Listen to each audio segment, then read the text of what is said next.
ਕੇਂਦਰ ਵੱਲੋਂ ਪਾਸ ਕੀਤੇ ਗਏ ਖੇਤੀ ਕਾਨੂੰਨਾਂ ਦੇ ਰੱਦ ਹੋਣ ਤੋਂ ਬਾਅਦ ਜਿੱਥੇ ਕਿਸਾਨ ਜਥੇਬੰਦੀਆਂ, ਨਿਹੰਗ ਜਥੇਬੰਦੀਆਂ ਤੇ ਵੱਖ-ਵੱਖ ਵਰਗਾਂ ਦੇ ਲੋਕ ਬਾਲੀਵੁੱਡ ਅਦਾਕਾਰ ਸੱਚਖੰਡ ਸ੍ਰੀ ਦਰਬਾਰ ਸਾਹਿਬ ਪਹੁੰਚ ਕੇ ਸ਼ੁਕਰਾਨਾ ਅਰਦਾਸ ਕਰ ਰਹੇ ਹਨ, ਉੱਥੇ ਹੀ ਅੱਜ ਅਦਾਕਾਰ ਦੀਪ ਸਿੱਧੂ ਵੀ ਆਪਣੇ ਸਮਰਥਕਾਂ ਦੇ ਨਾਲ ਸੱਚਖੰਡ ਸ੍ਰੀ ਦਰਬਾਰ ਸਾਹਿਬ ਪੁੱਜੇ। ਪੱਤਰਕਾਰਾਂ ਨਾਲ ਗੱਲਬਾਤ ਕਰਦਿਆਂ ਉਹਨਾਂ ਦਾ ਕਹਿਣਾ ਹੈ ਕਿ 1 ਸਾਲ ਤੋਂ ਵੱਧ ਦਾ ਸਮਾਂ ਕਿਸਾਨੀ ਸੰਘਰਸ਼ ਦਿੱਲੀ ਦੀਆਂ ਬਾਰਡਰਾਂ ਤੇ ਚੱਲਿਆ। ਉਸ ਸੰਘਰਸ਼ ਵਿੱਚ ਬਹੁਤ ਸਾਰੇ ਉਤਰਾਅ ਚੜ੍ਹਾਅ ਦੇਖਣ ਨੂੰ ਮਿਲੇ ਹਨ।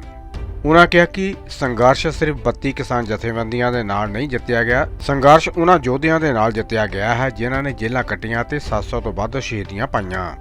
ਬੇਸ਼ੱਕ ਤਿੰਨੇ ਖੇਤੀ ਕਾਨੂੰਨ ਰੱਦ ਕੀਤੇ ਗਏ ਹਨ, ਲੇਕਿਨ ਅਜੇ ਵੀ ਸਾਡਾ ਸੰਘਰਸ਼ ਬਾਕੀ ਹੈ। ਅਜੇ ਵੀ ਕਿਸਾਨਾਂ ਤੇ ਮਜ਼ਦੂਰਾਂ ਦੀਆਂ ਮੰਗਾਂ ਬਾਕੀ ਹਨ। ਅਜੇ ਵੀ ਪੰਜਾਬ ਸਰਕਾਰ ਦੇ ਨਾਲ ਮੱਥਾ ਲਾਉਣਾ ਬਾਕੀ ਹੈ।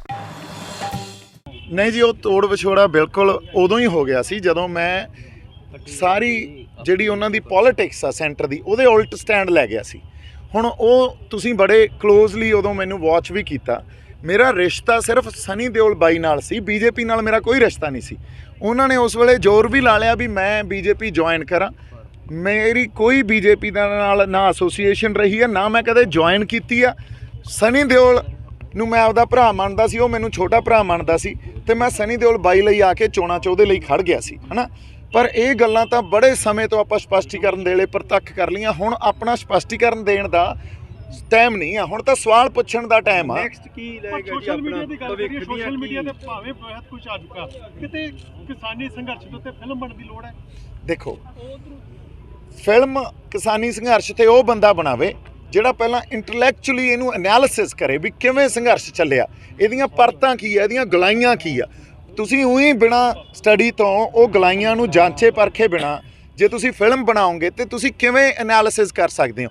ਉਹਦੇ ਲਈ ਤੁਹਾਨੂੰ ਇਹਦਾ ਅਨੁਭਵ ਹੋਣਾ ਵੀ ਜ਼ਰੂਰੀ ਆ ਕਿਸਾਨੀ ਸੰਘਰਸ਼ ਦਾ, ਤੇ ਤੁਹਾਡੇ ਕੋਲੇ ਆਪਦਾ ਕੋਈ ਇੰਟੈਲੈਕਚੁਅਲ ਕੈਲੀਬਰ ਹੋਣਾ ਵੀ ਬੜਾ ਜ਼ਰੂਰੀ ਹੈ। ਦੋਨਾਂ ਦਾ ਸੁਮੇਲ। ਅਨੁਭਵ ਹੋਇਆ, ਆਪ ਫਿਲਮਾਂ ਬਣਾ ਸਕਦਾ, ਸਾਰਾ ਪ੍ਰੋਡਕਸ਼ਨ ਆਪਣੇ ਕੋਲ ਹੈ। ਹਾਂਜੀ, ਕੀ ਦੀਪ ਸਿੱਧੂ ਉਹ ਕਿਸਾਨੀ ਸੰਘਰਸ਼ ਤੇ ਫਿਲਮ ਬਣਾਏਗਾ? ਦੇਖੋ, ਫਿਲਮ ਮੈਂ ਕੋਈ ਦਾਅਵਾ ਨਹੀਂ ਕਰ ਰਿਹਾ ਵੀ ਫਿਲਮ ਬਣਾਵਾਂਗੇ, ਪਰ ਕਿਸਾਨੀ ਸੰਘਰਸ਼ ਦਾ ਮੁੱਢ ਕਿੱਥੋਂ ਵੱਜਿਆ, ਹੈ ਨਾ। ਇੱਕ ਗੱਲ ਮੈਂ ਕਰਨੀ ਚਾਹਣਾ, ਇਹਨੂੰ ਬੜੇ ਧਿਆਨ ਨਾਲ ਆਪਾਂ ਸੁਣੀਏ। ਕਿਸਾਨੀ ਸੰਘਰਸ਼ ਇਸ ਵੱਡੇ ਲੈਵਲ ਤੇ ਜਾ ਕੇ ਲਾਮਬੰਦੀ ਕਿਉਂ ਹੋਈ ਕਿਸਾਨੀ ਸੰਘਰਸ਼ ਦੀ? ਆਓ ਜੀ ਬਾਬਾ ਜੀ, ਆਓ ਜੀ ਨਵੀਨ ਸਿੰਘ ਜੀ, ਪਲੀਜ਼ ਆਓ। ਤੇ ਇਹ ਤਾਂ ਹੋਈ ਕਿਉਂਕਿ ਇਹ ਪ੍ਰੋਪੇਗੈਂਡੇ ਦਾ ਸੰਘਰਸ਼ ਨਹੀਂ ਸੀ, ਇਹ ਪਰਸਪੈਕਟਿਵ ਦਾ ਸੰਘਰਸ਼ ਸੀ। ਜਿਹੜੇ ਪ੍ਰੋਪੇਗੈਂਡੇ ਦੇ ਸੰਘਰਸ਼ ਹੁੰਦੇ ਆ ਨਾ, ਉਹ ਇੰਡੀਆ ਲੰਬੇ ਨਹੀਂ ਟਿਕਦੇ ਹੁੰਦੇ। ਇੱਥੇ ਅਸੀਂ ਇੱਕ ਪਰਸਪੈਕਟਿਵ ਲੈ ਕੇ ਗਏ ਵੀ ਸਾਡੇ ਨਾਲ ਉਹ ਧੱਕਾ ਕਰ ਰਹੇ ਆ, ਸਾਡੀ ਸਪੇਸ 'ਚ ਆ ਕੇ, ਕਿਸਾਨਾਂ ਦੀ ਸਪੇਸ 'ਚ ਆ ਕੇ ਉਹ ਨਵੇਂ ਕਾਨੂੰਨ ਬਣਾ ਰਹੇ ਆ ਜਿਹੜਾ ਸਟੇਟ ਸਬਜੈਕਟ ਆ, ਤੇ ਇਸ ਨਵੇਂ ਕਾਨੂੰਨ ਬਣਾ ਕੇ ਸਾਡੀਆਂ ਜ਼ਮੀਨਾਂ ਹਥਿਆ ਲੈਣਗੇ। ਇੱਕ ਪਰਸਪੈਕਟਿਵ ਜਦੋਂ ਲੋਕਾਂ ਨੂੰ ਸਮਝ ਆਇਆ ਨਾ, ਫਿਰ ਲੋਕ ਖੜੇ ਹੋ ਗਏ ਨਾਲ। ਸੋ ਪਿੱਛੇ ਸਪਿਰਿਟ ਲੜੀ ਜਿਹੜੀ ਉਹ ਪੰਥਕ ਸਪਿਰਿਟ ਨੇ ਲੜਾਈ। ਅੱਜ ਦੇਖੋ ਟਕੈਤ ਸਾਹਿਬ ਜਾ ਕੇ ਵੀ ਇਹ ਗੱਲ ਕਰ ਰਹੇ ਆ ਵੀ ਕਿਸੇ ਵੀ, ਹਾਲਾਂਕਿ ਆਪਾਂ ਕਿਸੇ ਦੇ ਹੋਰ ਸਾਨੂੰ ਕੌਮ ਨੇ ਹੈਲਪ ਨਹੀਂ ਕੀਤੀ, ਪਰ ਜਿੰਨੇ ਲੰਗਰ ਚਲਾਏ ਸਿੱਖਾਂ ਨੇ ਚਲਾਏ, ਜਿੰਨੀ ਸੇਵਾ ਕੀਤੀ ਸਿੱਖਾਂ ਨੇ ਕੀਤੀ। ਇਹ ਉੱਥੇ ਵਾਸ਼ਿੰਗ ਮਸ਼ੀਨ ਵੀ ਰੱਖ ਕੇ ਕੱਪੜੇ ਵੀ ਧੋਂਦੇ ਰਹੇ, ਇਹ ਪਾਲਸ਼ਾਂ ਵੀ ਕਰਦੇ ਰਹੇ ਬੂਟਾਂ ਦੀਆਂ। ਇਹਨਾਂ ਨੇ ਇਹ ਨਹੀਂ ਦੇਖਿਆ ਵੀ ਕੌਣ ਆਉਂਦਾ, ਇਹਨਾਂ ਨੇ ਲੰਗਰ ਛਕਾ ਦੁੱਧ ਦੇ, ਬਦਾਮਾਂ ਦੇ, ਪਿੰਨੀਆਂ ਦੇ, ਠੀਕ ਹੈ, ਤੁਸੀਂ ਦਾਲ ਰੋਟੀ ਪਾਣੀ ਕੋਈ ਕਮੀ ਹੋਈ ਨਹੀਂ ਛੱਡੀ। ਸੋ ਤੁਸੀਂ ਦੇਖੋ ਕਿਹੜੀ ਸਪਿਰਿਟ ਉਹ ਸੰਘਰਸ਼ ਲੜ ਰਹੀ ਸੀ। ਸੋ ਇਸ ਕਰਕੇ ਜਦੋਂ ਆਪਾਂ ਇਹ ਸੰਘਰਸ਼ ਦੀ ਗੱਲ ਕਰਾਂਗੇ ਨਾ, ਉਹਦੇ ਤੇ ਇੱਕ ਪਹਿਲਾਂ ਤਾਂ ਐਨਾਲਿਸਿਸ ਕਰਕੇ, ਸਟੱਡੀ ਕਰਕੇ ਇਹ ਸੰਘਰਸ਼ ਦੀਆਂ ਗਲਾਈਆਂ ਸਮਝਣ ਦੀ ਜ਼ਰੂਰਤ ਆ, ਤੇ ਉਦੋਂ ਬਾਅਦ ਫਿਰ ਸੰਘਰਸ਼ ਕਿਸੇ ਵੀ ਵੇ 'ਚ ਸਾਨੂੰ ਦੁਨੀਆ ਸਾਹਮਣੇ ਲੈ ਕੇ ਜਾਣਾ ਚਾਹੀਦਾ, ਕਿਉਂਕਿ ਇਤਿਹਾਸਕ ਜਿੱਤ ਆ, ਇਤਿਹਾਸਕ ਸੰਘਰਸ਼ ਆ।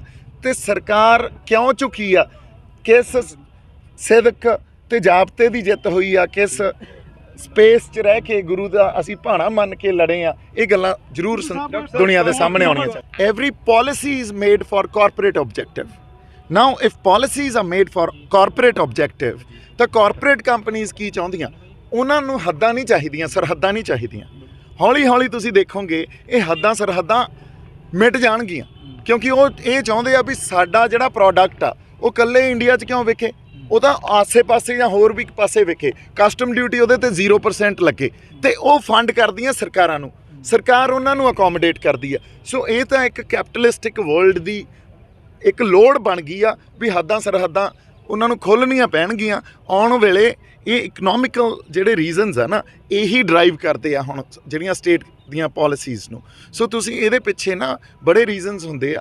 ਜੋ ਅੱਗੇ ਚੱਲ ਰਿਹਾ ਹੁੰਦਾ ਉਹ ਪੋਲਿਟਿਕਸ ਨਹੀਂ ਹੁੰਦੀ, ਪੋਲਿਟਿਕਸ ਉਹਦੇ ਪਿੱਛੇ ਕੀ ਹੋ ਰਿਹਾ ਉਹ ਹੁੰਦੀ ਆ। ਲੇਕਿਨ ਹੁਣ ਮਜ਼ਦੂਰਾਂ ਦਾ ਕਹਿਣਾ ਇਹ ਹੈ ਕਿ ਜਦੋਂ ਨਾਰਾ ਸ਼ੁਰੂ ਕੀਤਾ ਗਿਆ ਸੀ ਕਿਸਾਨ ਮਜ਼ਦੂਰ ਏਕਤਾ ਦੀ ਗੱਲ ਕੀਤੀ ਗਈ ਸੀ, ਲੇਕਿਨ ਮਜ਼ਦੂਰਾਂ ਨੂੰ ਭੁੱਲਦੇ ਗਏ ਆ। MSP ਲੈ ਲਾਂਗੇ, ਲੇਕਿਨ ਜੇਕਰ ਆਟਾ ਵੀ 200 ਰੁਪਏ ਕਿਲੋ ਹੋ ਗਿਆ ਤਾਂ ਕਹਿੰਦੇ ਅਸੀਂ ਕਿਸ ਤਰ੍ਹਾਂ ਰਵਾਂਗੇ। ਐਬਸੋਲੂਟਲੀ ਉਹੀ ਆਪਾਂ ਗੱਲ ਕਰ ਰਹੇ ਹਾਂ ਨਾ। ਇਹ ਕਹਿੰਦੇ ਕਿ ਇਹਨਾਂ ਨੂੰ ਚਾਹੀਦਾ ਸੀਗਾ ਕਿ ਮਜ਼ਦੂਰਾਂ ਦੀ ਵੀ ਨਾਲ ਜਿਹੜੀ ਸੀ ਗੱਲ ਕਰਨੀ ਚਾਹੀਦੀ। You are absolutely right. ਹਜੇ ਤੱਕ ਐਕਚੁਅਲੀ ਤਾਂ ਆਪਾਂ ਦੇਖੀਏ ਤਾਂ ਕਿਸਾਨਾਂ ਦੀ ਵੀ ਨਹੀਂ ਗੱਲ ਹੋਈ। ਕਿਸਾਨਾਂ ਦੀ ਗੱਲ ਕੀ ਹੋਈ ਆ, ਆਉਣ ਵਾਲਾ ਖਤਰਾ ਸੀ ਜਿਹੜਾ, ਉਹ ਤੋਂ ਤਾਂ ਆਪਾਂ ਪਿੱਛਾ ਛਡਾ ਲਿਆ। ਪਰ ਐਜ਼ ਇਟ ਇਜ਼ ਜਿਹੜਾ ਸਾਡੇ ਕੋਲੇ ਸਟਰਕਚਰ ਸੀ, ਜਿਹੜੇ ਹਾਲਾਤ ਸੀ, ਉੱਥੇ ਕਿਸਾਨਾਂ ਦਾ ਭਲਾ ਥੋੜੀ ਹੋ ਰਿਹਾ ਸੀ, ਕਿਸਾਨਾਂ ਦਾ ਉੱਥੇ ਵੀ ਭਲਾ ਨਹੀਂ ਹੋ ਰਿਹਾ ਸੀ। ਸੋ ਹੁਣ ਲੀਡਰਸ਼ਿਪ ਤੇ ਇਹ ਰਿਸਪੌਂਸਿਬਿਲਟੀ ਬਣਦੀ ਆ ਵੀ ਲੀਡਰਸ਼ਿਪ ਮਜ਼ਦੂਰਾਂ ਨੂੰ, ਕਿਸਾਨਾਂ ਨੂੰ ਕਿਵੇਂ ਅਕੋਮੋਡੇਟ ਕਰਦੀ ਆ। ਨਵੀਂ ਜਿਹੜਾ ਪੰਜਾਬ ਪੱਖੀ ਜਾਂ ਕੋਈ ਵੀ ਸਟੇਟ ਆਪਦਾ, ਹਰਿਆਣੇ ਵਾਲੇ ਜਿਵੇਂ ਸਾਡੇ ਕੋਲੇ ਨਵੀਨ ਸਿੰਘ ਜੀ ਖੜੇ ਆ, ਹਰਿਆਣਾ ਨੂੰ ਬਿਲੋਂਗ ਕਰਦੇ ਆ। Punjab centric model, Haryana centric model ਖੇਤੀਬਾੜੀ ਤੇ ਇਹ ਲੈ ਕੇ ਆਉਣਗੇ ਕਿ ਨਹੀਂ ਸਰਕਾਰਾਂ ਤੋਂ, ਕਿ ਸੈਂਟਰਲ ਪਾਲਿਸੀਜ਼ ਹੀ ਚੱਲਣਗੀਆਂ, ਕਿ ਸਾਡੀ ਡਿਪੈਂਡੇਬਿਲਿਟੀ ਸੈਂਟਰ ਤੇ ਇਨਕਰੀਜ਼ ਹੋਊਗੀ, ਅਸੀਂ ਸੈਲਫ ਡਿਪੈਂਡੈਂਟ ਕਰਾਂਗੇ ਆਪਦੇ ਆਪ ਨੂੰ ਕਿ ਨਹੀਂ। ਇਹ ਗੱਲਾਂ ਆਉਣ ਵਾਲੇ ਸਮੇਂ 'ਚ ਹੀ ਇਹਦੇ ਜਵਾਬ ਮਿਲਣੇ ਆ। ਇਹ ਜਵਾਬ ਮਿਲ ਸਕਦੇ ਸੀ ਜੇ ਅਸੀਂ ਟੇਬਲ ਤੇ ਬੈਠੇ ਹੁੰਦੇ, ਪਰ ਉਹਨਾਂ ਨੇ ਟੇਬਲ ਤੇ ਨਹੀਂ ਬਾਇਆ। ਕਿਉਂ ਨਹੀਂ ਬਾਇਆ? ਦੇਖੋ ਕ੍ਰਿਟੀਕਲੀ ਗੱਲਾਂ ਨੂੰ ਸਮਝੋ। ਅਸੀਂ 26 ਤਰੀਕ ਤੱਕ ਕਿੱਡਾ ਤਕੜੇ ਸੀ ਜੰਗ ਦੇ ਮੈਦਾਨ 'ਚ। ਜਦੋਂ ਤੁਸੀਂ ਜੰਗ ਦੇ ਮੈਦਾਨ 'ਚ ਤਕੜੇ ਜਿੰਨੇ ਹੋਵੋਗੇ ਉਨੇ ਹੀ ਟੇਬਲ ਤੇ ਤਕੜੇ ਹੋਵੋਗੇ। 26 ਤਰੀਕ ਤੋਂ ਪਹਿਲਾਂ ਜਿੰਨੀਆਂ ਮੀਟਿੰਗਾਂ ਹੋਈਆਂ, ਬਾਰ-ਬਾਰ ਸਾਨੂੰ ਬੁਲਾਉਂਦੇ ਗਏ ਤੇ ਮੀਟਿੰਗਾਂ 'ਚ ਅਸੀਂ ਉਹਨਾਂ ਨੂੰ ਹਰਾ ਕੇ ਆਉਂਦੇ ਰਹੇ, ਕਿਉਂਕਿ ਸਾਡੇ ਗਰਾਊਂਡ ਤੇ ਅਸੀਂ ਤਕੜੇ ਸੀ। 26 ਤਰੀਕ ਤੋਂ ਬਾਅਦ ਸਾਨੂੰ ਗਦਾਰੀਆਂ ਦੇ ਸਰਟੀਫਿਕੇਟ ਦੇ ਕੇ ਤੇ ਤੁਸੀਂ ਆਪਦੇ ਹੀ ਬੰਦੇ ਉੱਥੋਂ ਕੱਢਤੇ ਤੇ ਕਮਜ਼ੋਰ ਕਰ ਲਿਆ ਮੋਰਚਾ। ਉਹਨਾਂ ਨੇ ਇੱਕ ਵੀ ਵਾਰ ਮੀਟਿੰਗ ਨਹੀਂ ਬੁਲਾਈ। ਸੋ ਹੁੰਦਾ ਕੀ ਆ, ਇਹ ਸਰਕਾਰ ਨੇ ਸਾਡੇ ਨਾਲ ਕੀਤਾ ਕੀ ਵੀ ਪਹਿਲਾਂ ਕਾਨੂੰਨ ਬਣਾਤੇ, ਲਾਗੂ ਵੀ ਨਹੀਂ ਕੀਤੇ ਹੋਏ ਸੀ ਹਜੇ ਪੂਰੀ ਤਰ੍ਹਾਂ ਤਾਂ ਉਹਦਾ ਇਫੈਕਟ ਆਏ ਨਹੀਂ ਸੀ ਨਾ, ਤੇ ਅਸੀਂ ਉਹਦੇ ਲਈ ਸੰਘਰਸ਼ ਕੀਤਾ। 700 ਆਪਦੀਆਂ ਜਾਨਾਂ ਬੰਦੇ ਕੁਰਬਾਨ ਕਰ ਗਏ। ਇਹੋ ਜਿਹੇ ਸਿੰਘ ਆ ਉੱਥੋਂ ਦੇ, ਜਿਹੜੇ ਨਵੀਨ ਸਿੰਘ ਜੀ ਆ, ਆਪਣੇ ਜੱਗੀ ਬਾਬਾ ਜੀ ਆ, ਰਣਜੀਤ ਆ, ਹਨਾ, ਇਹੋ ਜਿਹੇ ਸਿੰਘ ਆ ਜਿਹੜੇ ਜਿਨ੍ਹਾਂ ਨੂੰ ਕ੍ਰੈਡਿਟ ਦੇਣਾ ਚਾਹੀਦਾ, ਜਿਨ੍ਹਾਂ ਨੇ ਸੰਘਰਸ਼ ਲੜਿਆ ਅਸਲੀ ਖੜ ਕੇ। ਸੋ ਇਹਨਾਂ ਬੰਦਿਆਂ ਨੇ ਉੱਥੇ ਕਿੱਡੀਆਂ ਕੁਰਬਾਨੀਆਂ ਕੀਤੀਆਂ। ਉਦੋਂ ਬਾਅਦ ਇੱਕ ਦਿਨ ਉਹ ਉੱਠੇ ਸਵੇਰੇ, ਔਰ ਮੈਂ ਤਾਂ ਇੱਥੋਂ ਤੱਕ ਗੱਲ ਸੁਣੀ ਵੀ ਈਵਨ ਜਿਹੜੇ ਐਗਰੀਕਲਚਰਲ ਮਿਨਿਸਟਰ ਆ ਉਹਨਾਂ ਨੂੰ ਵੀ ਨਹੀਂ ਪਤਾ ਸੀ ਵੀ ਕਾਨੂੰਨ ਰੱਦ ਹੋ ਰਹੇ ਆ। ਉਹਨਾਂ ਨੇ ਵੀ ਟੀਵੀ ਤੇ ਸੁਣਿਆ। ਇਹ ਹਰ ਵੇਲੇ ਦੇਖੋ, ਇਹਨਾਂ ਨੇ ਉਸ ਵੇਲੇ ਵੀ ਜਦੋਂ ਇਹਨਾਂ ਨੇ ਨੋਟਬੰਦੀ ਕੀਤੀ ਆ, ਉਦੋਂ ਵੀ ਐਂ ਕੀਤਾ ਸੀ। ਉਦੋਂ ਕਹਿੰਦੇ ਵੀ ਉਸ ਵੇਲੇ ਫਾਈਨੈਂਸ ਮਿਨਿਸਟਰ ਨੂੰ ਵੀ ਨਹੀਂ ਪਤਾ ਸੀ, ਇੱਥੇ ਐਗਰੀਕਲਚਰ ਮਿਨਿਸਟਰ ਨੂੰ ਵੀ ਨਹੀਂ ਪਤਾ ਸੀ ਵੀ ਕਾਨੂੰਨ ਰੱਦ ਹੋ ਰਹੇ ਆ। ਤੇ ਉਹ ਰਾਤ ਨੂੰ, ਮਤਲਬ ਅਸੀਂ ਸਵੇਰੇ ਸੁੱਤੇ ਪਏ ਆ, ਲੋਕ ਲੀਡਰ ਵੀ ਸੁੱਤੇ ਪਏ ਆ, ਤੇ ਕਾਨੂੰਨ ਰੱਦ ਹੋ ਗਏ ਤੇ ਅਸੀਂ ਉਸ ਤੋਂ ਬਾਅਦ ਜਿੱਤ ਮਨਾਉਂਦੇ ਵਾਪਸ ਆ ਰਹੇ ਹਾਂ। ਚਲੋ ਸੈਂਸ ਆਫ ਵਿਕਟਰੀ ਬੜੀ ਇੰਪੋਰਟੈਂਟ ਆ, ਪਰ ਉਹਦੇ ਪਿੱਛੇ ਕੀ ਚੱਲ ਰਿਹਾ ਇਹ ਸਮਝਣਾ ਸਾਡੇ ਲਈ ਬਹੁਤ ਜ਼ਰੂਰੀ ਆ। ਇਹ ਤੋਂ ਬਿਨਾਂ ਅਸੀਂ ਖਤਾ ਖਾ ਜਾਾਂਗੇ। ਦੀਪ ਭਾਈ, ਲੱਗਦਾ ਨਹੀਂ ਕਿ ਥੋੜਾ ਚਿਰ ਹੋਰ ਵੇਟ ਕਰ ਲੈਂਦੇ ਤੇ ਸ਼ਾਇਦ ਸਭ ਕੁਝ ਮਿਲ ਸਕਦਾ ਸੀਗਾ? ਦੇਖੋ, ਇਹ ਨਹੀਂ ਗੱਲ ਹੁੰਦੀ। ਵੇਟ, ਜਦੋਂ ਲੀਡਰਸ਼ਿਪ ਕੋਲੇ ਨਾ ਵਿਜ਼ਨਰੀ ਹੋਣਾ ਉਹਨਾਂ ਦਾ ਬਹੁਤ ਜ਼ਰੂਰੀ ਹੈ। ਲੀਡਰਸ਼ਿਪ ਕੀ ਹੁੰਦੀ ਹੈ? ਲੀਡਰਸ਼ਿਪ ਆਮ ਲੋਕਾਂ ਵਾਂਗੂ ਨਹੀਂ ਸੋਚਦੀ। ਲੀਡਰਸ਼ਿਪ ਦੂਰਦਰਸ਼ੀ ਹੁੰਦੀ ਆ। ਉਹਨਾਂ ਕੋਲੇ ਵਿਜ਼ਨ ਹੁੰਦਾ, ਉਹਨਾਂ ਨੇ 10 ਸਾਲ 20 ਸਾਲ ਅੱਗੇ ਦੀ ਸੋਚਣੀ ਹੁੰਦੀ ਆ।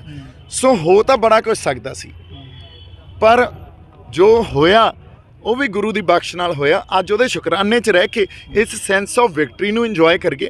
ਪਰ ਆਉਣ ਵਾਲੇ ਸਮੇਂ 'ਚ ਅਸੀਂ ਕੀ ਸਿਰਜ ਸਕਦੇ ਹਾਂ, ਇਹਦੇ ਲਈ ਸਾਨੂੰ ਇਕੱਠੇ ਹੋ ਕੇ ਤੇ ਬੜੀ ਸੁਹਿਰਦਤਾ ਨਾਲ ਚੱਲਣਾ ਪਊਗਾ। ਸਾਡੇ ਇੰਟੈਲੈਕਚੁਅਲ ਕੈਲੀਬਰ ਨੂੰ ਵੀ ਚੱਕਣਾ ਪਊਗਾ ਤੇ ਸਾਨੂੰ ਵਿਜ਼ਨਰੀ ਅਪਰੋਚ ਵੀ ਰੱਖਣੀ ਪਊਗੀ।